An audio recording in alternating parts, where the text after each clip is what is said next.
மறுபடி சுட்டி இந்த நாட்டை அரசாங்கம் வைக்க வேண்டும் என்று சொல்லி அங்கே மந்திரி குலகுரு வஜீஸ்வர் அவர்களோடு ஆலோசனை செய்து அப்படி ராமபிரானை அழைத்து வழிபடியாக செய்து நாளைக்கு பட்டாபிஷேகம் என்று சொல்ல உடனே எம்பெருமான் மௌனமாக இருக்கின்றார்.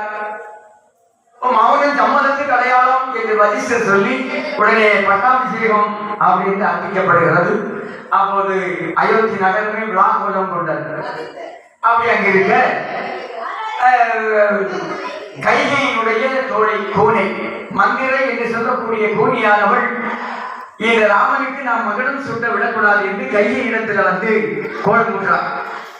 உன்னுடைய மகனுக்கு பட்டம் சூட்டினா நீ மகாராணி, ராமனுக்கு பட்டம் சூட்டினா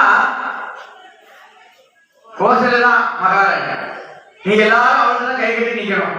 ஆகையினாலே உன்னுடைய மகனுக்கு பட்டம் சூட்டணும். ஆகையினால் அந்த சம்பகாசுர யுத்த காலத்தில் 2 வரம் தருவதாக தசரதர் சொல்லியிருந்தார்களா, அந்த வரத்தை இப்ப கேள்.